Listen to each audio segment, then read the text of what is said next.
Prezados amigos, irmãos, voltamos a falar sobre a unidade. A unidade é a natureza da igreja, porque a igreja expressa Deus, e Deus é uma unidade. Pai, Filho, Espírito Santo, é uma unidade. Jesus disse, eu e o Pai somos um. Quando Jesus orou pela igreja, estava formando a igreja, ele disse, Pai, a glória que me deste, a glória de ser um, esta mesma glória eu dei a eles, para que eles sejam um. Tu em mim, eu neles e eles em nós.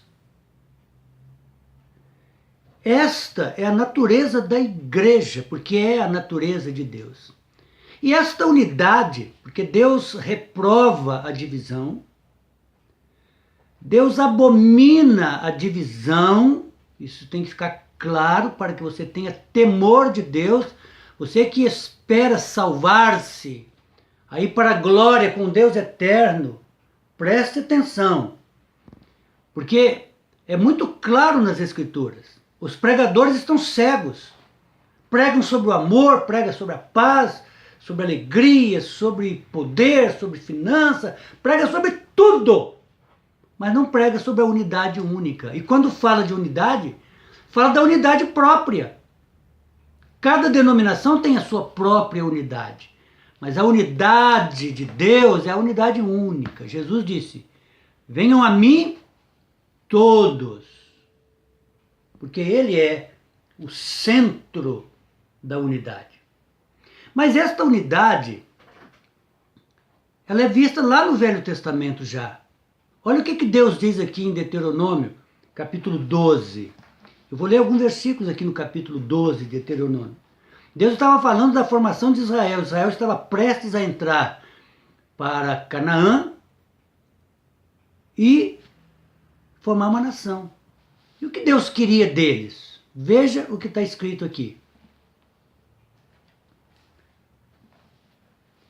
Destruireis por completo todos os lugares onde as nações que ides desapossar serviram os seus deuses, sobre as altas montanhas e sobre os outeiros e debaixo de toda árvore frondosa. Deus está dizendo, as nações servem a Deus, os seus deuses, aonde der na cabeça. Mas ele avisa Israel dizendo, versículo 8, não procedereis em nada segundo estamos fazendo aqui, cada qual tudo que bem parecer aos seus olhos. Então haverá um lugar que escolherá o Senhor vosso Deus para ali fazer habitar o seu nome, a esse lugar fareis chegar tudo o que vos ordeno, os vossos holocaustos e os vossos sacrifícios, e os vossos dízimos, e as ofertas das vossas mãos, e toda a escolha dos vossos votos feitos ao Senhor. Deus estava dizendo, Israel, eu vou escolher um lugar para que vocês possam fazer isso. Qual era a intenção de Deus? Era a unidade de Israel. Cada um fazendo o que quer? Não. Haverá um lugar, eu vou determinar esse lugar. Bem mais tarde sabemos que esse lugar veio a ser Jerusalém, escolhida por Davi. E em Jerusalém se construiu o templo, e tudo isso é um tipo. Jerusalém tem tipo da igreja, é o tipo da igreja. O templo, Jesus. Por que o templo? Todos, quando Salomão ele edificou o templo, e depois ele consagrou o templo, na inauguração do templo, ele orou a Deus, fez uma oração única ali. Então, ele disse, aonde estiver um judeu que estender as mãos para o templo e orar, então o Senhor ouve. E Deus respondeu que sim, que faria isso. Depois, mais tarde, a gente vê Daniel lá na Babilônia, ele orava 3 vezes numa janela que era para o lado de Jerusalém. Porque o judeu, ele achava que Deus habitava no templo, e realmente Deus habitava no templo ali. O Santo dos Santos era um lugar temeroso, que o sacerdote, o sumo sacerdote, entrava uma vez por ano, porque era a presença de Deus aquele lugar. Quando o templo foi destruído, os judeus choraram muito, sofreram muito.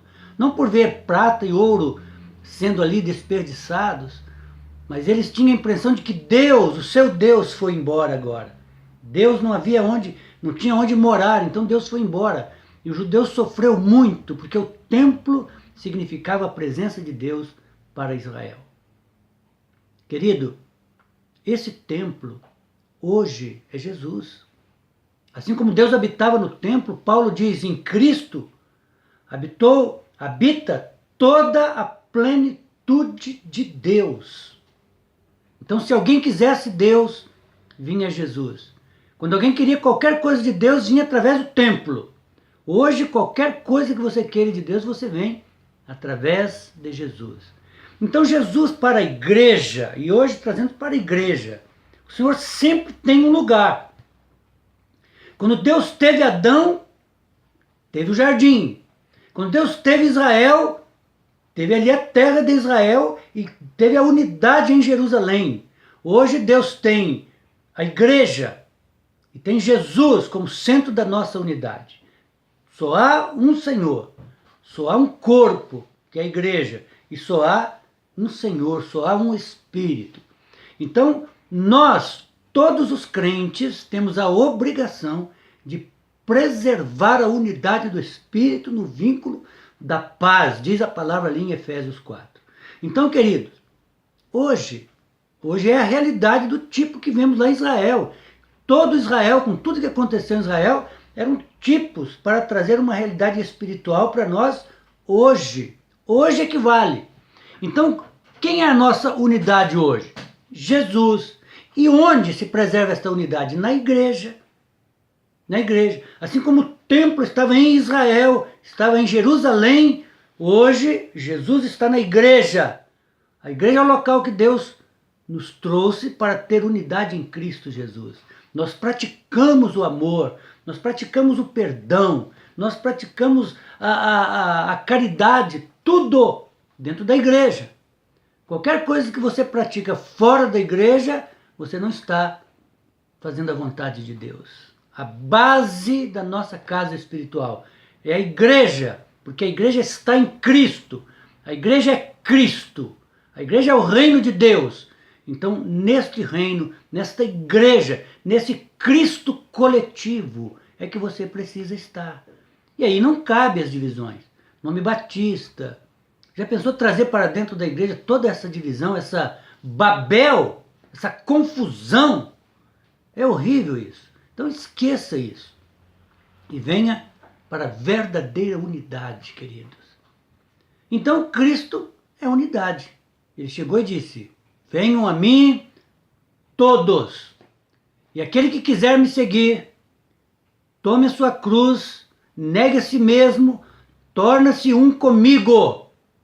Então quando a pessoa vem para Jesus, ele anula o seu eu.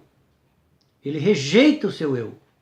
Ele tem que se desvestir da sua individualidade e vir para o centro, vir para a igreja e se tornar um com toda a igreja. Então, dentro desse contexto de você morreu para o mundo, morreu para si mesmo, para ser um com Cristo, como que você vai criar uma igreja e chamar ela de batista, ou chamar ela de adventista, ou chamar ela de metodista, de quadrangular, ou qualquer nome que seja? Não! 1000 vezes não, nenhum cristão consciente, que ama Jesus, que conhece a palavra de Deus e que tem temor de Deus, vai dividir a igreja ou chamar a igreja do Senhor de qualquer desses nomes. Jesus construiu sua igreja, edificou sua igreja e não deu outro nome a não ser igreja. Então é igreja. Você não pode ir na frente do Senhor. Você tem que ir atrás dele. Se o Senhor disse igreja, você não tem que dizer outra coisa. Paulo não disse, Pedro não disse. Todas as vezes que a Bíblia, no Novo Testamento, alguém falou sobre a igreja, falou igreja. Lá na frente a gente vê Tiago dizendo, alguém entre vós doente, chame os presbíteros da igreja. Então na prefiguração lá atrás, Deus diz, vocês não vão fazer o que vocês querem. Adorar a Deus em qualquer lugar. Vocês vão me adorar no lugar que eu escolher. Do jeito que eu escolher. ali então vocês vão fazer isso. E os judeus iam, obedientemente, todo ano o judeu ia a Jerusalém para as festas, para ter comunhão uns com os outros, para comer ali o dízimo. Tinha um tipo de dízimo que eles guardavam para comer ali na festa. Era festa de 7 dias. Todo mundo conversava, se conhecia ali, comia, se alegrava, era tempo de alegria. Era uma festa enorme em Jerusalém dos judeus para promover a unidade. Hoje a igreja também é uma festa, é uma alegria poder tomar a ceia com os irmãos, estar sempre juntos, na comunhão dos irmãos na cidade. Então a igreja, mundialmente falando, ela tem uma unidade em Cristo. Quando o japonês ora, ele ora olhando para Jesus, em nome de Jesus. O chinês, o alemão, o americano, o brasileiro, o argentino, todos têm unidade em Cristo. Mas esta igreja universal, ela é invisível. Eu não estou vendo aqui os irmãos japoneses, mas na cidade a igreja é real, visível e prática. Então esta prática nossa de unidade, de amor, de perdão, de caridade, de uns aos outros, o princípio da igreja é o princípio de uns aos outros. Amai-vos uns aos outros, levai as cargas uns dos outros, corrigi-vos mutuamente. É cheia dessa expressão, porque a igreja é uma família unida que se ajuda mutuamente. É a igreja na cidade. Então, em cada cidade, só há uma igreja. E é bom que quando você tome a ceia na igreja, você saiba discernir o corpo de Cristo, o corpo coletivo de Cristo, que é a sua igreja. Então a igreja na cidade é a plenitude de Cristo. Você só pode ter tudo de Cristo estando na igreja que ele fundou. Por que esses irmãos todos dessas denominações, eles não têm crescimento espiritual? Eu tenho encontrado com irmãos aí, irmãs de 20 anos, crianças, não sabem o que é a cura divina, não têm prosperidade em Deus, são muito crianças, são doentes, são dependentes de remédio, dependentes de tudo, porque não conseguem desfrutar a bondade, o poder de Deus dentro do reino de Deus. Ora, se o Senhor me resgatou do reino das trevas, se Ele me trouxe para o seu reino, e debaixo da orientação dEle, debaixo do senhorio de Jesus, como que Satanás vai me tocar? Como é que as doenças vão chegar até a mim?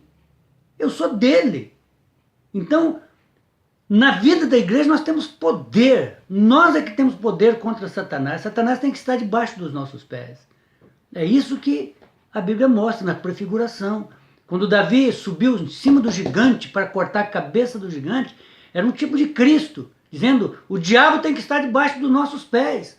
Depois lá em Efésios 1, você pode ler lá, falando sobre a igreja, Deus colocou todo o poder que existe, todas as entidades poderosas que existem por aí, toda a organização satânica, debaixo dos pés de Cristo. E diz o texto, e deu Cristo à igreja, a qual é a sua plenitude. Queridos, ser a igreja é ser a plenitude de Cristo, é ter o mesmo poder de Jesus Cristo, é reinar com Ele, é ter a vida dEle. Então, é muito bom ser igreja. Agora, na divisão, você está debaixo do pecado. A divisão é um pecado horrendo. Se você quiser, se você tem temor de Deus, leia Gálatas. Gálatas 5. Gálatas 5 diz claramente, aqueles que praticam a divisão não herdará o reino de Deus. Então você precisa perguntar isso a Deus. Então você precisa ser de Cristo. E se você for de Cristo, você só tem um lugar para adorá-lo, onde ele formou, que é a igreja. Então quando você diz eu sou, é muito perigoso. Eu sou presbiteriano. Digamos que isso aqui é o presbiteriano. Aí quando você diz que isso aqui é você, vamos dizer que isso aqui é você. Você diz eu sou. Você se tornou um com aquilo. Uma coisa estranha. Foi o Senhor que edificou o presbiteriano?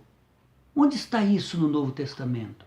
Agora, quando você diz, eu sou com Cristo, em Cristo, você se torna um com Cristo.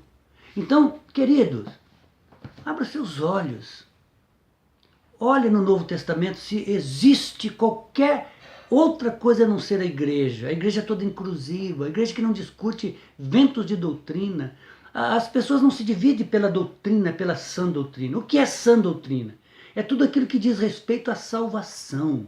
Cristo, tudo que ele fez, o seu sacrifício, a cruz, o sangue. Isso é sã doutrina, amor, unidade. E o que é vento de doutrina? Sábado, batismo, ósculo santo, véu. As pessoas não se dividem pela sã doutrina. Ninguém se divide porque eu acredito que o sangue de Jesus... Aí, não, eu não acredito nisso, aí nós dividimos. Isso não existe. Todo crente, ele crê na sã doutrina. E na sã doutrina que nós somos um. Vento de doutrina não tem problema. É só você ler Romanos 14, diz aquele que come, não julgue o que não come, o que guarda, não julgue o que guarda. Paulo está dizendo, vocês podem ter unidade com diversidade de opiniões naquilo que é, que não tem implicações na nossa salvação. Ninguém vai deixar de ser salvo por guardar ou deixar de guardar, por comer, deixar de comer. Mas você poderá perder a sua salvação se você negar Jesus, negar o sangue, negar o amor, negar a unidade. Tem cuidado, porque é isso que a Bíblia diz. A Bíblia diz que os divisivos, está falando de crente, que a Bíblia é escrita para os crentes, aquele que promove divisão. Paulo diz, não herdarão o reino de Deus. Cuidado. É isso que eu estou falando. Venha unir a sua voz. Venha unir sua voz a mim, porque eu me uni a Paulo, me uni a Cristo. Jesus falou, Pai, eu quero que todos sejam um. Está lá em João 17. Leia lá. Paulo fala lá em 1 Coríntios 1,10, não haja entre vós divisão, sejais unidos. Há um só corpo, diz Efésios, então me uni a eles, venha se unir a mim. Venha falar sobre a unidade, querido. Venha orar pela unidade, clame pela unidade. A unidade é a vontade de Deus para o israelita e para nós hoje. Então, não corra o risco. Essas entidades aí, essas igrejas todas vão estar aí até no dia do juízo, porque elas vieram para ficar. E vão ser numerosas, porque a Bíblia diz que é como uma mulher sentada em muitas águas, grande, vai estar no dia do juízo. Mas você não precisa estar lá. Eu saí. Lá em Apocalipse, sai dela, povo meu. Está escrito lá, saia desta mulher gigante, que é uma igreja apóstata. Essa igreja vai estar aí, ela é numerosa, ela é poderosa, ela persegue os santos. Ela se embriagou no passado com o sangue dos santos. E ela vai estar aí. Mas você não precisa estar nela. Venha, queridos, venha para a verdadeira igreja. Ouça a voz do Espírito que fala. Não deixe passar esta oportunidade. Até a próxima.